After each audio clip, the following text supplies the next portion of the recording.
Ito ang Biyahe by DJ Lala Banderas. DJ Lala Banderas. Back with me, DJ Lala, para sa ating programang Sakto, Klaro, Diretso. Ito ang biyahe at simulan na natin ang ating biyahe for tonight. #biyaheng abid-abid. Love, alam mo yung feeling na sa tagal-tagal mo na sa trabaho, biglang may kaopisina kang abid-abid na binabago lahat ng nakasanayan mong proseso? Meaning, dahil sa paningin mo, abid-abid siya, more work needs to be done. At dahil productivity ang kalaban, sa kanya nakakampi ang boss mo. Pamilyar na pamilyar. Nakita kita, tumingin ka agad eh. Look, love, I get it. Office culture ang binabangga niya. But look at it this way. He or she is not just trying to impress the bosses, but actually trying to make your jobs easier with a new process or technique to do your jobs. At first siguro, syempre tasky at ma-effort kasi babasagin niya yung routine nyo eh. But once you befriend the new process, you'll find it more efficient para sa'yo at sa ginagawa mo. Love, I think what I'm trying to say is that not because someone came up with a great idea or not because someone volunteered themselves sa loob ng opisina, ibig sabihin nun ay abid-abid na sila. They are just trying to be helpful and driving towards their purpose of existence sa opisina ninyo. Instead na kainisan mo siya, i-welcome mo yung positive changes na fino-forward niya sa'yo.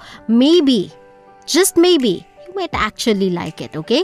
Create a great working environment para sa'yo at para sa mga bago nyong kaopisina. Kumbaga, marry the old with the new. Iwasan ang inggit and most of all, ang chismis. Gets? Tuloy-tuloy lang ang ating biyahe ng #biyaheng abid-abid. Alam niyo, love, shout out po sa lahat ng mga tita nyong bida-bida.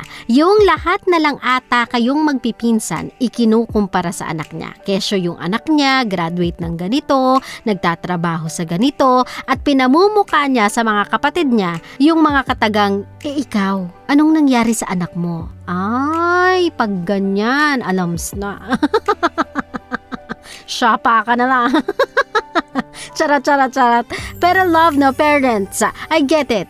Hindi nyo makontain na sobrang proud kayo sa mga anak ninyo and it shows. Nakikita naman yan. Pero meron po kasing fine line in between ipinagmamalaki at ipinagmamayabang. Sa ginagawa nyo kasi, syempre, ma-offend nyo yung ibang tao. Instead na yung mga pinsan o kaibigan ng mga anak ninyo ay matutuwa para sa mga narating nila, baka ikaw pa ang maging dahilan para lumiit ang mundo nila. So, wag po tayong abid-abid masyado. Wag nang magyabang kung wala namang nagtatanong. Stop handing unsolicited advice and unwanted opinion. Kung alam ninyong magiging awkward ang situation, tandaan ang achievements, inaabot lang, hindi ipinangangalandakan. Okay? Tuloy-tuloy pa rin ang ating #biyaheng abid-abid. So if there are thoughts you wanna share my way, send it over to DJ Lala Banderas. And before we move on sa ating tugtugan, nakikiusap muna kami, kabisyo. In your case na medyo some kind na makuleta, nagsusumamo na po kami. Please,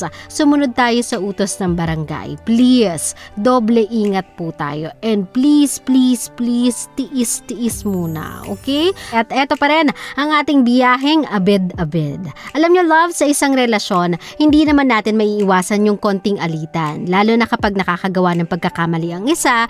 Pero, sana matuto tayong mang-correct ng partner sa paraang iniisip kung ano yung mararamdaman nila. Meron kasing ibang couple akong kilala, love, na kung i-correct nila yung partner nila, kese hoda kung sino ang makakarinig, ganun-ganun na lang. Kahit sino pa yung kaharap nilang dalawa, kung i-correct nila, wagas. Para bang ang kulang na lang yung linyahang ang tanga-tanga mo, ganun.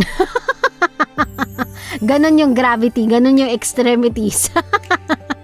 Kasi love, diba, kung tutuusin, kung iisipin mo, syempre may pride din naman yung tao, napapahiya siya sa harap ng iba. So, if what you're really after is to correct the error, what you must do is try to talk to them in private at saka mo sabihin sa kanila yung pagkakamali. This way, guys, you'll hit two birds with one stone.